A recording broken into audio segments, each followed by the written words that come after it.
The desert sun stretched over the horizon like a slow-burning fuse. The road to Joshua Tree was long, straight, and silent. The kind of silence that made every word between Mark and Emily feel heavier than it should. Their SUV hummed through the open landscape, dust swirling in the mirrors. Emily rested her hand on her belly, 6 months along now, the baby kicking faintly. Mark caught the motion and smiled. "He's active today," he said, his voice soft, practiced. "She," Emily corrected, forcing a smile. "She's just restless." He chuckled, but the laughter didn't reach his eyes. The road rolled on, endless and pale. They had planned this trip for months, one last quiet weekend before diapers and midnight feedings. Mark had insisted on Joshua Tree, the same place he'd proposed 3 years earlier. Emily had agreed, even though the idea of returning to that desert filled her with unease. Too much space. Too much silence for thoughts to hide. A playlist of old songs played faintly through the speakers. Mark drummed his fingers on the wheel. Emily stared out the window, her phone resting in her lap.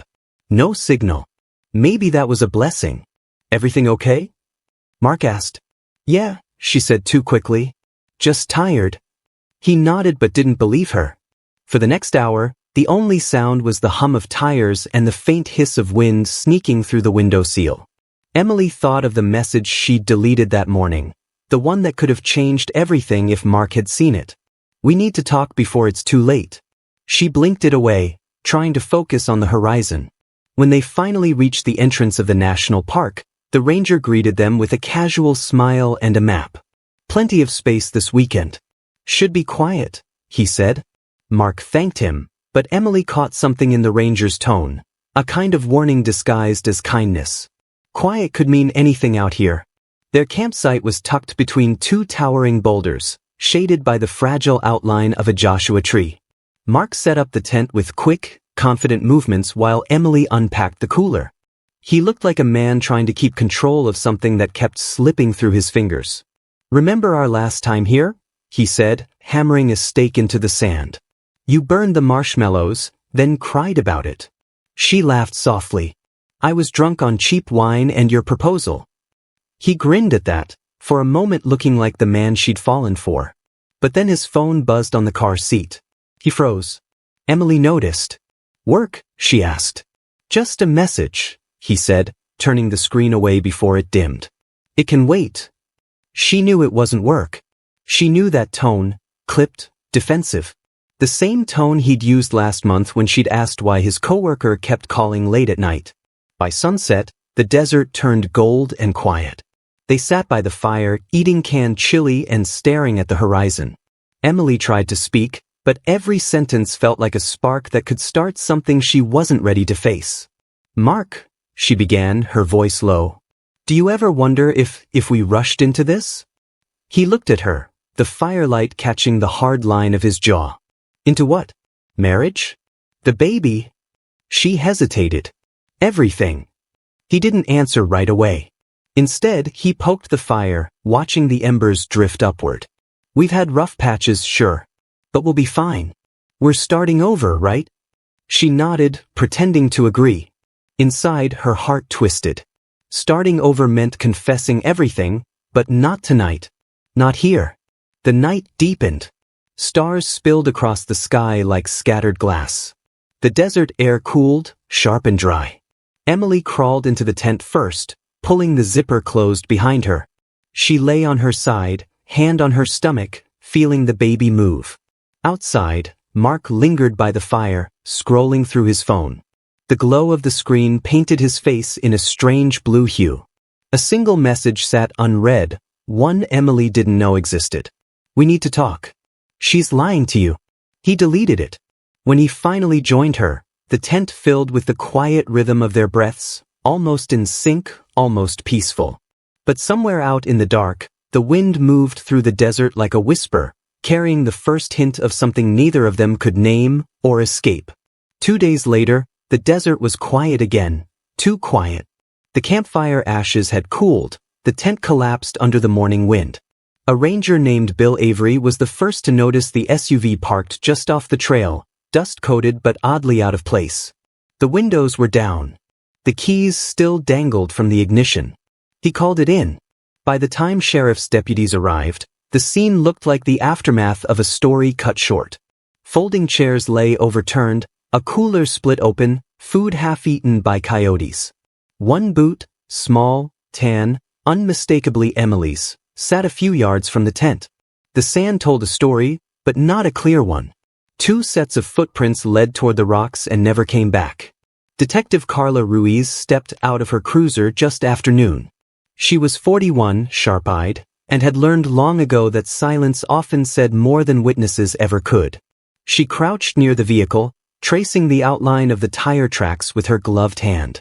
"Engine's cold," she murmured to the deputy beside her. They didn't leave on their own terms. Inside the SUV, Ruiz found Emily's purse, untouched, along with her prenatal vitamins and Mark's wallet, thick with cash. Whatever happened, it wasn't robbery. The desert wind picked up, rattling the loose tent poles like bones. Ruiz scanned the horizon. Nothing but heat, rock, and endless distance. "Let's start with a grid search," she ordered. "Mile radius in every direction." If they walked out here, they didn't get far. By nightfall, 20 volunteers joined the search, rangers, hikers, even a few locals who remembered hearing about the couple on the news. Flashlights swept through the darkness, beams cutting through the sand. They found tire ruts, broken branches, and a half-empty bottle of water. But no people. At the sheriff's office that night, Ruiz stood over a corkboard filled with photographs, the car, the tent, the boot. 2 smiling faces printed from the couple's missing persons report. Mark and Emily Walsh. Married 3 years. Expecting a daughter. Last seen Friday morning. "Maybe they argued and split up," suggested Deputy Lang. "One walked out, got lost. The other went looking." Ruiz shook her head. "Then where are the tracks back? People always double back when panic sets in. These 2 didn't." She stared at the boot photo longer than she meant to. Something about it, the delicate way it sat apart from everything else, made her uneasy. The next morning, the media arrived. Helicopters buzzed overhead, reporters shouting questions across police tape. Young couple vanishes in Joshua Tree. Pregnant woman among missing. Rumors spread fast. Murder, kidnapping, even a suicide pact. Ruiz ignored the noise. She'd worked too many cases twisted by speculation. Out here, in the desert, facts were the only truth that mattered. By evening, her search team returned with a single clue, a trail of disturbed sand leading toward a narrow canyon, like something had been dragged. The prints vanished halfway through, erased by wind or intention. Ruiz knelt in the dirt, studying the faint depressions. She could feel it, the story hidden beneath the dust. Someone had wanted them gone. Someone had known this desert could keep secrets. As the sun dipped below the jagged rocks, she stood, her shadow long against the ground. "Mark and Emily didn't just disappear," she said quietly. "Someone made sure they stayed that way." Behind her, the deputies exchanged uneasy glances. The wind howled through the canyons, carrying fragments of words that sounded almost human, echoes that belonged to no one. Ruiz turned back toward the car, its headlights faintly catching on the broken trail map fluttering on the dash. 2 names were circled in red ink, Hidden Valley and Skull Rock. It was the first thread. And by morning, she'd start pulling. Detective Carla Ruiz returned to the station before dawn, her desk still buried under photos of tire tracks and weather-worn footprints. The case board had grown overnight, a timeline pinned across it, half-finished, with too many empty hours between their last phone signal and the moment the ranger found the SUV. 36 hours unaccounted for. That's where the answers would be. Ruiz flipped through the evidence bag containing Mark Walsh's wallet, leather cracked, edges stiff with desert dust. She examined each item again, methodically, credit cards, IDs, a folded ultrasound photo, and then a crumpled receipt she'd missed the night before. Desert View Motel, room 12. Timestamp, Friday, 9:43 p.m. She frowned. That motel was 20 miles off their reported route. Ruiz slid the receipt into her folder and called dispatch. Pull security cam footage from any gas station between Route 62 and Highway 247, time window 10 p.m. Friday to noon Saturday. I want every angle. Hours later, the footage arrived, grainy, timestamp flickering. A gas station camera caught a dark SUV pulling in at 10:11 p.m. The headlights washed over the lens, then steadied. Ruiz leaned forward. Inside the vehicle, Mark behind the wheel, jaw tight, eyes forward. Emily sat beside him, hand over her mouth, shoulders shaking. She wasn't looking at him. She was looking out the window, like she wanted to run. Mark said something sharp and short. The camera had no sound, but Emily's flinch told the story. She opened the door halfway, then froze as Mark reached across, gripping her wrist. A few seconds passed before he let go. Ruiz exhaled slowly. There's our tension, she whispered. When the footage ended, she sat back in silence.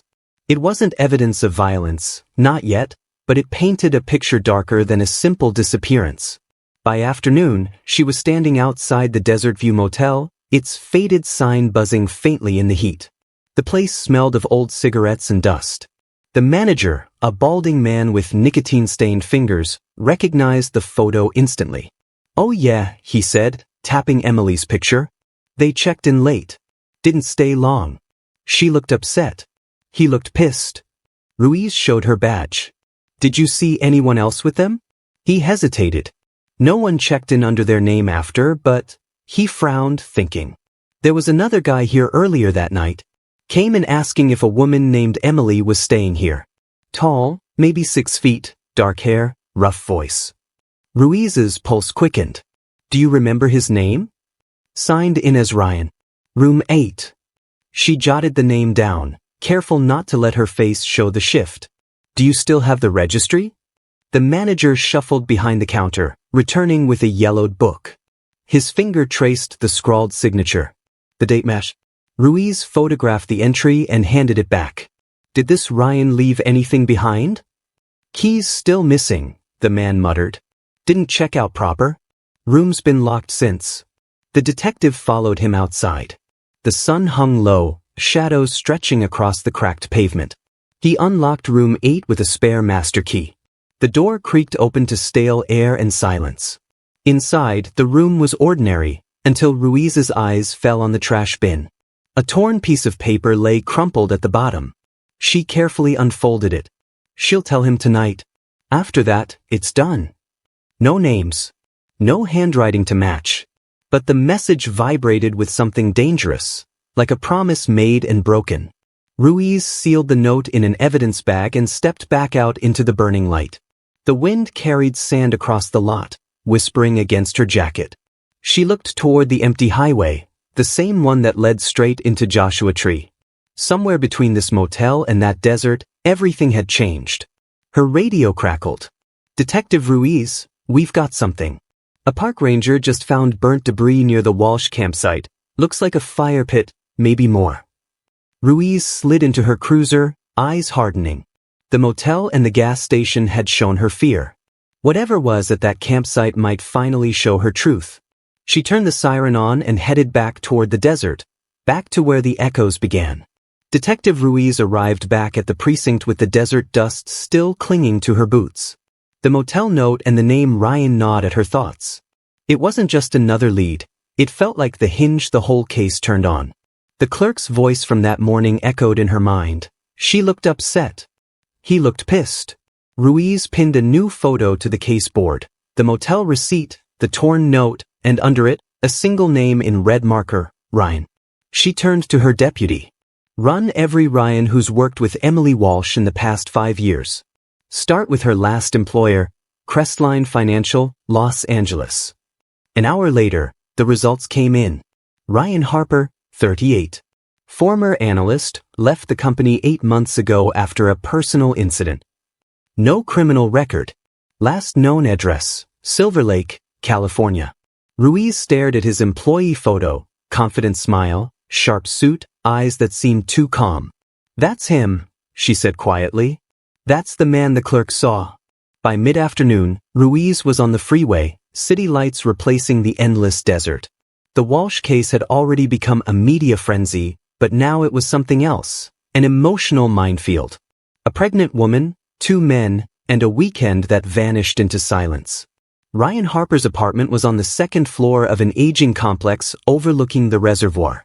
When he opened the door, he looked startled but not surprised.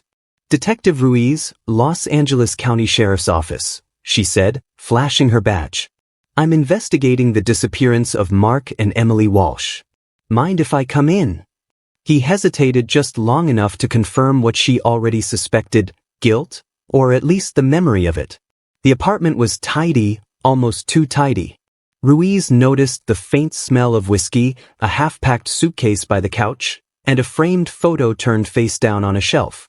"You knew Emily," Ruiz began. "Former co-worker, correct?" Ryan nodded, running a hand through his hair. "Yeah. We worked together a few years. She was a good friend. Good enough to check into a motel under your first name the same night she disappeared?" His head snapped up. Wait, what? Motel? Ruiz watched his reaction, the genuine flicker of shock, or the perfect imitation of it. "Desert View Motel. Room 8. You signed the registry as Ryan. You were there, weren't you?" He exhaled slowly, eyes darting toward the floor. "I was in the area. I drove out there to talk to her. She'd been calling, saying things weren't good with Mark. I just wanted to help." "Help how?" "She said the baby might not be his." The words hung in the air like smoke. Ruiz didn't flinch. "And was it yours?" Ryan's throat worked. "She wasn't sure. She said she'd tell him that weekend." Ruiz stepped closer. "Did you see her that night?" "Yes," he whispered. "At the motel. She came to tell me it was over. She said she needed to make things right with Mark. I begged her not to go back. She was scared of him. Said he'd been watching her phone, following her. Then she left. That's the last time I saw her." "Did you follow them into the park?" "No," his voice cracked. "I wanted to, but I didn't. I drove home." Ruiz studied him in silence. His eyes were red, tired, but not deceitful. Still, she'd learned long ago that guilt wore many faces. Before she left, Ryan stopped her at the door. "Detective, if she's gone, Mark did it. I swear to you, he wasn't who she thought he was." Ruiz pocketed her notebook, offering nothing back. "We'll be in touch." As she stepped outside, her phone buzzed, a call from forensics. "Detective Ruiz, you'll want to see this. We found blood under the campsite fire pit. It's a match for Mark Walsh." She froze, staring out over the city lights flickering against the dark. Ryan's words echoed behind her. He wasn't who she thought he was. The storm rolled in from the coast by mid-afternoon, washing the city in sheets of gray. Detective Carla Ruiz drove through it, wipers thudding in rhythm with her thoughts. Forensics had confirmed what she already knew: the blood under the campsite fire pit belonged to Mark Walsh. But the story around it was still fractured, and the only person who might fill those gaps was Ryan Harper. She parked outside his apartment complex, rain hammering against the windshield. Through the window, she saw him pacing, a drink in hand, a phone pressed to his ear. When she knocked, he flinched like a man expecting bad news. "Detective," he said, voice tight. "I told you everything." "Not quite," Ruiz replied, stepping inside uninvited. "You said you cared about Emily. That's not the same as telling me what really happened between you two." Ryan sighed, setting the glass down. "I already told you." "That you were just friends," Ruiz interrupted. "But your phone records say otherwise. 56 calls in 3 weeks. Hotel receipts. Late-night texts." She dropped the file onto his table. "That's not friendship, Mr. Harper. That's obsession." Rain pounded harder against the windows. He sat down, shoulders slumping under the weight of silence. "Fine," he muttered. "You want the truth? We were back together.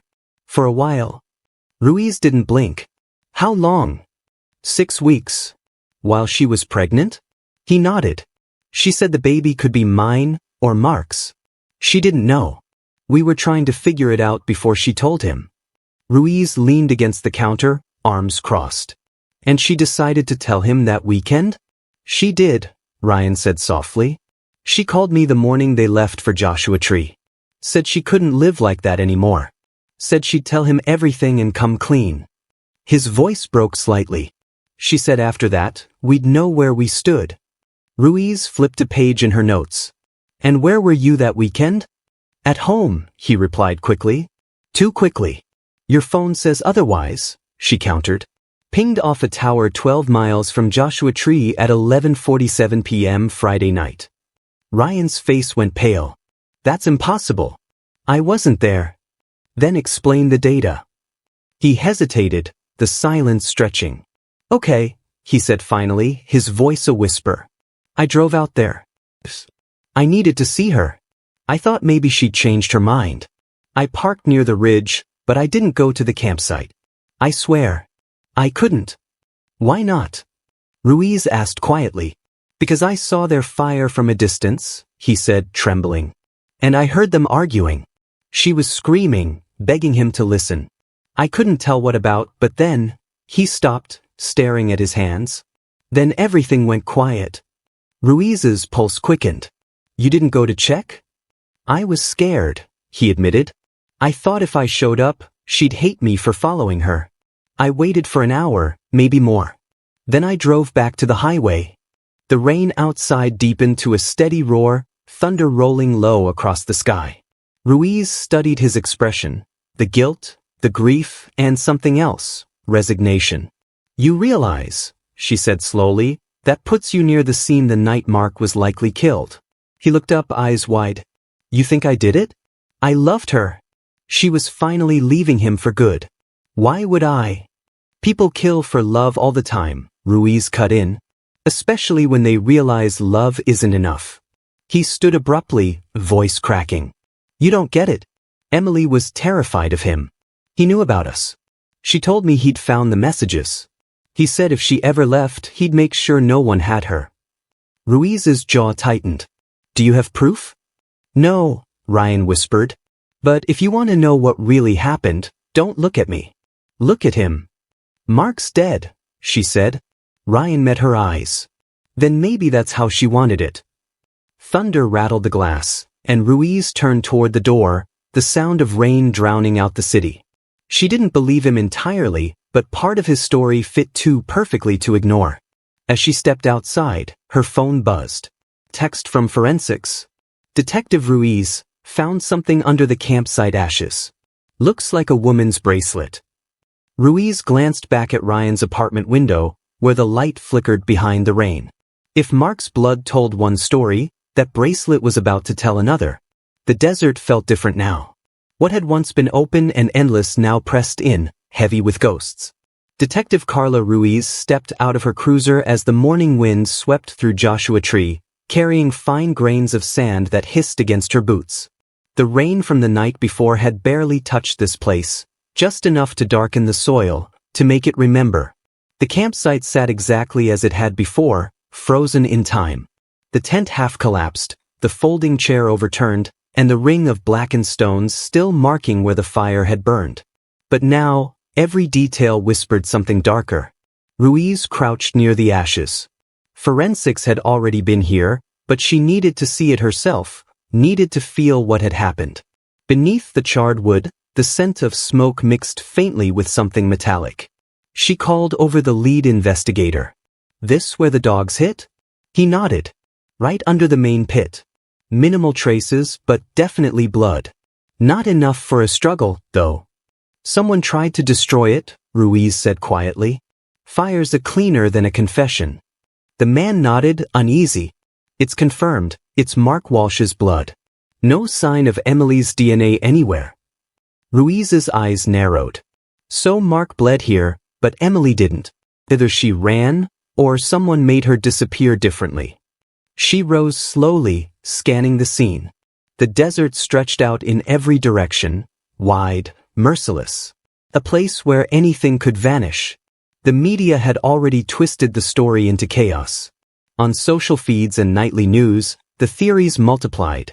The jealous husband who turned violent, the lover's revenge, the pregnant woman on the run. None of them fit perfectly, but each contained a seed of truth. Ruiz walked the perimeter, her boots crunching through the sand. She stopped where the ground shifted, a patch where the soil was freshly disturbed. She knelt and brushed it with her glove. Something silver glinted beneath the surface. She dug gently until a bracelet emerged, delicate, engraved with a name, Emily. Her pulse quickened. "This wasn't here before," she muttered. Someone came back. The forensics officer joined her, brow furrowed. "Could have been uncovered by wind. Or planted," Ruiz said. "Someone wanted it to be found." She bagged the bracelet carefully, her mind already racing. If Emily's jewelry was here, she hadn't walked far that night. Maybe she hadn't walked away at all. Ruiz stood at the edge of the campsite, the sun bleeding red over the horizon. Behind her, the fire pit looked like a wound, hollow, black, and unfinished. Deputy Lang approached from the truck, holding a tablet. "We finished mapping the phone pings." Mark's phone went dark around 11 p.m. Emily stayed active for another 40 minutes. Last ping was near the western ridge. Ruiz turned sharply. "So she was alive after he died." "That's what it looks like." She stared into the distance where the ridge cut against the sky. It wasn't far, maybe 2 miles of sand and silence between here and there. Ruiz exhaled slowly. "Then that's where we go next." The deputy hesitated. "You think she killed him?" Ruiz didn't answer. "I think she knew something we don't." As the sun dipped lower, the wind picked up, scattering the ashes in tiny spirals, erasing the last physical trace of Mark Walsh. Ruiz watched until the smoke-colored dust faded into nothing. Somewhere out there, the truth waited, buried, breathing, watching. Detective Carla Ruiz had seen families splinter under pressure, but few cracked as fast as the Walshes. 3 days after the discovery at the campsite, Emily's sister, Sarah Donovan, arrived at the sheriff's office, small, sharp-eyed, and carrying a folder thick with printed emails and phone logs. Her hands trembled as she set it down on Ruiz's desk. "I can't stay silent anymore," she said. "Everyone keeps saying Mark was this perfect husband, but he wasn't." Ruiz leaned forward. "Go on." Sarah swallowed. "He had a temper. The kind that built quietly. You wouldn't notice until it snapped." Ruiz flipped through the folder. Inside were screenshots of bank statements, late mortgage payments, and overdraft notices, all recent. "You're saying they were in financial trouble?" Sarah nodded. "The baby wasn't planned. Emily was already stressed, and Mark, he hated losing control. He wanted things perfect. When they weren't, he blamed her." Ruiz listened carefully, watching Sarah's face. There was no tremor of deceit, only exhaustion. Then Sarah slid her phone across the desk. "Listen to this." A muffled voicemail filled the silence. Mark's voice, raw and angry. "You think I don't know? I saw your messages, Emily. You think I'm stupid? You ruined everything." Another one followed, quieter, more desperate. "Just tell me the truth. Is it mine? Please. I need to know before I do something I can't undo." When it ended, Ruiz sat back, the air in the room suddenly heavy. "When did he leave these?" 2 nights before the trip," Sarah said.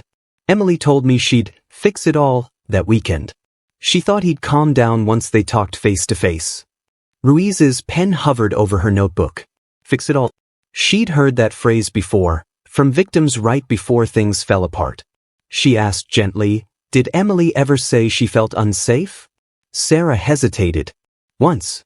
She said she was scared of what he might do if he found out the baby wasn't his."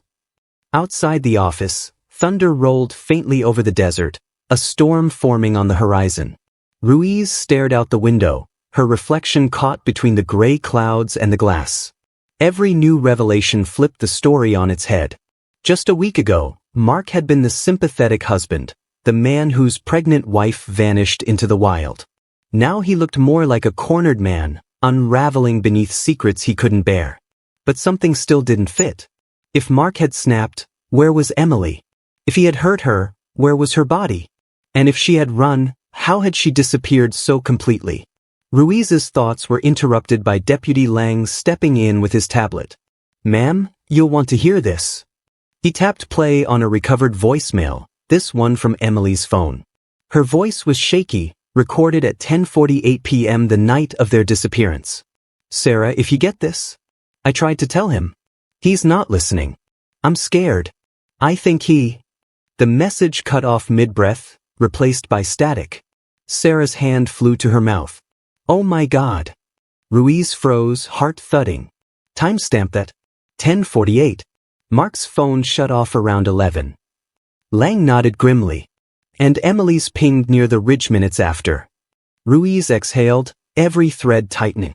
Then that's the missing hour, between fear and silence. She looked at Sarah. You said she wanted to fix things. Maybe she did, just not the way anyone expected. Sarah's eyes widened. You think she? Ruiz shook her head slowly. I think Emily Walsh didn't vanish by accident. Outside, rain began to fall, soft, hesitant drops tapping against the glass like whispers. Somewhere beyond the desert horizon, the truth was stirring again. Time has a cruel way of softening tragedy, not erasing it, just dulling the edges until the pain feels almost ordinary. 13 years had passed since Mark and Emily Walsh vanished into the desert. The headlines had long stopped printing their names. The documentaries dried up. New crimes stole the spotlight, and the Joshua Tree mystery sank quietly into the archives. One more ghost file collecting dust. Detective Carla Ruiz retired 5 years after the investigation froze. Her last day on the force had been quiet, uneventful. No farewell party, no champagne. Just a cardboard box, a few faded photos, and that single folder she couldn't bring herself to hand in. She kept it locked in a drawer at home, the Walsh file. Sometimes, late at night, she'd pour a drink, open it, and stare at the evidence photos. The burnt campsite, the bracelet, the motel receipt. The faces of Mark and Emily still stared back at her from the corner of the page, frozen forever in a world where they still had time left. Ruiz would whisper into the stillness, "What did I miss?" Mark's parents died 2 winters apart, both still clinging to the belief that their son had been innocent, that Emily had run, that one day she'd walk out of the desert with the truth in her hands. No one ever came. Sarah, Emily's sister, moved to Oregon and stopped returning calls from reporters. She married, had a daughter, and tried to start over. But sometimes she'd wake in the middle of the night, convinced she heard Emily's voice, faint, pleading, in the sound of the wind. Joshua Tree didn't change much. The desert doesn't care about human time. The campsite where it all began was now just rock and silence, reclaimed by sand and sun. The same wind that had erased their footprints had erased the questions too. Until one morning, 13 years to the day, a lone hiker stumbled upon something. He had wandered off the marked trail, camera slung around his neck, following the strange shimmer of metal half buried near a dried-out wash. Kneeling, he brushed away the dust. Beneath the sand was the corner of a rusted cooler, and beside it what looked like bone. The hiker froze. The camera trembled in his hands as he took a photo. It wasn't just bone. It was a human jaw, still partly intact. And beside it, a small, tarnished bracelet engraved with a single name, Emily. By the time Ruiz got the call, her hands had already started shaking. 13 years of silence had just been broken. The wind had picked up that morning, sharp, cutting across the desert with the dry hiss of memory. Detective Carla Ruiz stood once again beneath the burning Joshua Tree sun, the same horizon that had haunted her dreams for more than a decade. 13 years of silence, and now this.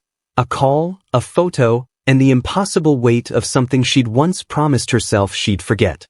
The site was nothing like the old campsite. It was miles away, buried deep between ridges where only vultures and the lost ever wandered. The hiker had led authorities to the spot, pale and shaken, repeating the same thing. I thought it was an animal bone. Then I saw the bracelet. Ruiz stepped past the caution tape, the sand crunching under her boots. The air smelled faintly of rust and decay. Nearby, a corroded camping stove lay half buried, its handle twisted, the metal discolored by years of heat and time. But it was what jutted from the sand beside it that stopped her cold. A human femur, bleached by the sun, its edge glinting like ivory. Forensics moved carefully, brushing away layers of dust. Bit by bit, the desert surrendered what it had kept hidden. The bones were small, fragile, consistent with a woman's frame. Near the wrist, remnants of frayed rope clung to the bone. Hands were bound, one technician murmured. Ruiz's throat tightened. She didn't run. No one spoke for a long time. The wind howled through the canyon like a voice too old to recognize. When the final pieces were unearthed, they found the locket, weathered, tarnished, its chain fused with dirt and time. Ruiz took it carefully, rubbing away the grit with her thumb. 2 names were etched inside, Emily and Mark. For a long while, Ruiz said nothing. Just the faint buzz of flies and the camera shutter clicking in the background. Later that night, at the lab in Indio, the confirmation came in. DNA match Emily Walsh. Ruiz sat alone in the break room when the message popped up on her phone. Her reflection stared back at her from the darkened window, older now, hollow-eyed, but still that same relentless stare that had once chased ghosts through heat and dust. Emily had been found, but not the way anyone wanted. Ruiz called Sarah the next morning. The line was quiet except for breathing. "Sarah," Ruiz said softly, "we found her."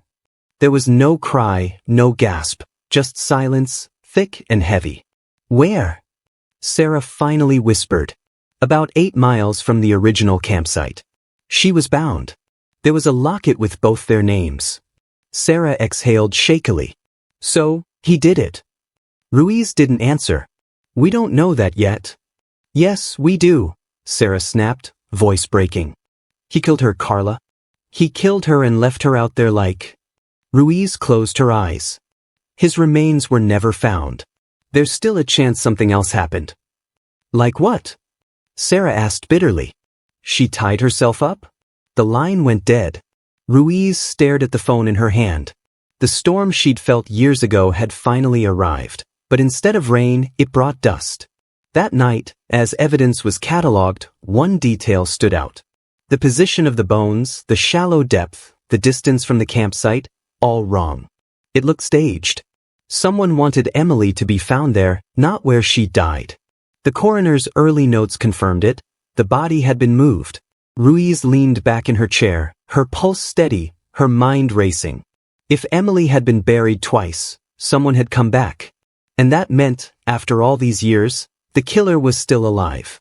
Detective Carla Ruiz hadn't been called detective in years.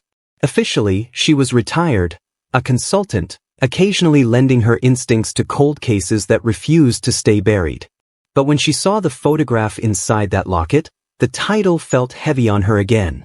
It was small, barely larger than a thumbnail, the image faded but unmistakable. Emily Walsh and Ryan Harper, her former lover, smiling in the sunlight, arms wrapped around each other. Not the husband she'd vanished with. Ruiz stared at it under the sterile glow of the evidence room lamp. 13 years of silence, and the desert had given her this, not answers, just a new question. She called the forensic tech over. "You're sure this was inside the locket when you found it?" "Positive," he said. "It was sealed tight. Probably why the photo survived." Ruiz nodded slowly. "Then Emily carried Ryan with her, even out there." That changed everything. She returned to the table, where photos from the dig site were spread like puzzle pieces. The rope bindings. The position of the bones. The distance from the original campsite. All of it told a story, but one that didn't line up neatly anymore. The lab reports arrived that afternoon. Ruiz flipped through the pages, eyes narrowing as she reached the fiber analysis. Rope fibers consistent with nylon cord recovered from Mark Walsh's truck, item #47B, 2012. She froze. "That's impossible," she whispered. The rope from the old evidence locker had been tested back then, part of an early lead that went nowhere. Now, the same pattern, the same brand, was tied around Emily's wrists. Either Mark had bound her, or someone had gone through great lengths to make it look that way. Ruiz grabbed her notebook, flipping to the final photos of Mark's truck before it was impounded. The cord had been coiled neatly behind the seat, camping gear, the report said. Standard nylon. But what if it wasn't? She picked up the phone and called the sheriff's office. "This is Ruiz. I need access to the archived inventory from the Walsh case. Everything that was in the truck, every photo. And get me Harper's employment records from 2012. He worked construction, didn't he?" "Yeah," came the reply. "Why?" "Because I'm betting he used the same kind of rope." That night, Ruiz drove to her old office, a place she hadn't set foot in for years. The walls still smelled faintly of dust and burnt coffee. She opened the Walsh file on the desk one last time, her hands trembling as she traced the photos of Emily's wrists. Something about the knots was different, too symmetrical, too clean. Whoever tied them had experience. Mark had been a weekend camper, not a professional. Ruiz muttered under her breath, "You didn't do this, did you?" Her phone buzzed. A message from forensics lit the screen. "Confirming your request. Harper's old job site used same model nylon cord. Brand discontinued in 2013. Ruiz's heart thudded. The connection was real, undeniable. She looked back at Emily's picture in the locket, the smile frozen in time beside Ryan's face. The desert had kept its secret for 13 years. Now it was whispering a new one that tied Emily's death not to her husband's rage, but to the man she thought she could trust. Ruiz whispered to herself, "Ryan Harper, where have you been hiding?" The evidence locker smelled of rust and old secrets. Detective Carla Ruiz stood under the dim fluorescent light, the hum above her blending with the sound of the desert wind rattling through the station's cracked windows. The Joshua Tree case had been reopened for less than a week, and already, the past was bleeding back through the walls. A clerk wheeled out a box labeled Walsh, Mark and Emily, 2012. Dust coated the lid like a second skin. Ruiz sliced the tape and began to sift through the relics. Mark's broken wristwatch, a melted flashlight, fragments of burnt cloth. Then, at the bottom, something unexpected. A camcorder, small, dented, half buried beneath paperwork. The label was faded, but one word was still visible in black marker: campsite. Ruiz felt her pulse quicken. "This was never logged as viewed," she said quietly. The clerk shrugged. "Probably dead batteries." Most of that evidence was boxed before digital archiving. Ruiz nodded absently. She plugged it in, and after a flicker of static, the old screen lit up. The timestamp read 10:21 p.m., April 17, 2012. The camera steadied, revealing Emily Walsh, illuminated by the dim light of a lantern. Her face was streaked with tears, her voice trembling. "If someone finds this, I don't know if I'll be here tomorrow." Ruiz froze, her breath catching. Emily wiped her face and looked directly into the lens. "I've made such a mess. Mark deserves the truth, and Ryan deserves distance. I can't do this anymore. Not the lies, not the guilt. I'm ending it with both of them. I just want to disappear for a while. Start over. Maybe then my baby will have a chance." Her eyes darted off camera at a noise, the faint crunch of footsteps outside the tent. She whispered, "Mark?" But no answer came. She turned back, voice breaking. "If anyone finds this, please, tell Sarah I'm sorry. Tell her I was scared. Tell her I loved her." Then came the faint hum of an approaching engine, low and steady. Emily's expression changed from sorrow to fear. She looked past the camera, her breathing sharp. "Wait, who's?" The screen shook violently. The image blurred, light flooding in from the open flap of the tent. Headlights flared through the darkness, swallowing her face in white. Then a single scream, cut short. The footage ended. The screen went black. Ruiz stared at it for a long moment, unable to move. The room seemed to hum around her, the silence thick as smoke. She replayed the clip, eyes narrowing. This wasn't a random encounter. Someone had driven up the narrow trail that night. Someone who knew where they were camped. She leaned closer, noticing a reflection in the frame, a faint figure caught in the glare of the headlights. The shape of a man, tall, broad-shouldered, wearing what looked like a jacket with reflective stripes. Her mind raced. Mark hadn't owned a jacket like that. But Ryan had, from his construction job. Ruiz pressed pause, zoomed in, and froze the image mid-glare. The pixels were grainy, but the outline was enough. Her stomach dropped.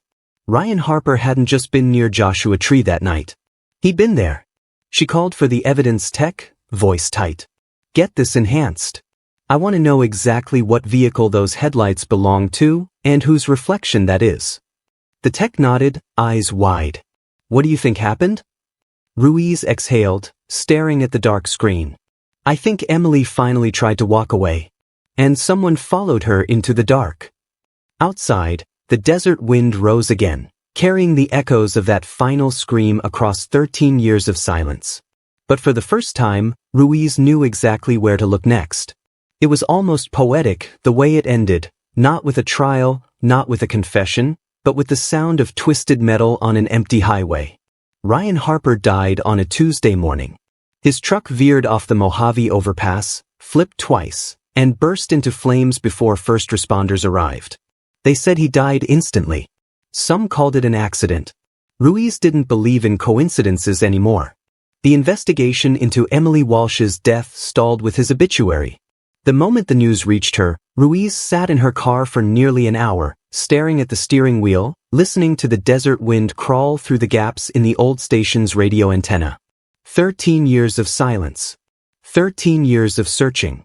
And the one man who might have held the final piece was gone, burned away like the evidence the desert refused to give back. Still, the questions clawed at her. Ryan's phone records placed him near Joshua Tree the night Emily died. The camcorder footage had captured the headlights. The fibers matched his work equipment. But without a living witness, the truth dissolved into speculation. Did he follow her there that night? Did Mark confront them both? Or did all three walk into that darkness and never walk back out? When Ruiz requested one last search of the area, she knew it was a formality, one final, stubborn attempt to fill the hollow that had consumed half her career. The desert didn't give much. A rusted belt buckle. A torn scrap of plaid fabric. No human remains. No Mark Walsh. It was as if he'd evaporated into the sand, leaving only his shadow behind.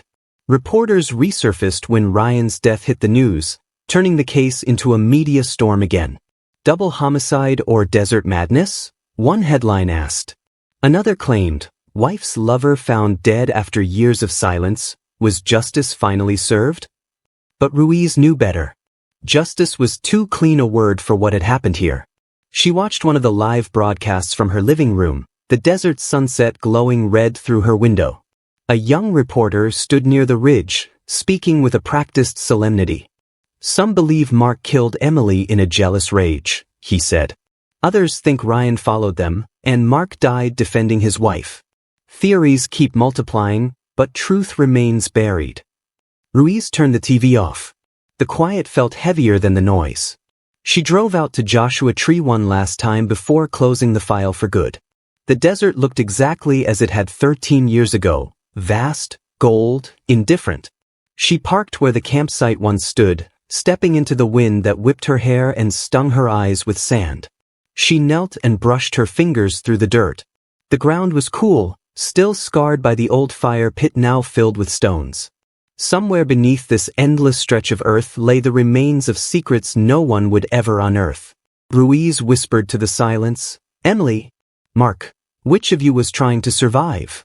The wind carried no answer. Just the low, mournful hum of the desert, eternal, uncaring, endless.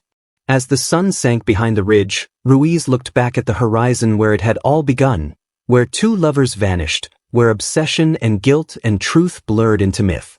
Her voice, low and steady, narrated the thought that would stay with her for the rest of her life.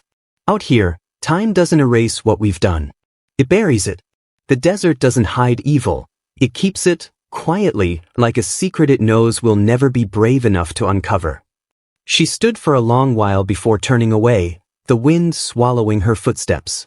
Behind her, the sands shifted softly, as if something beneath them was still moving.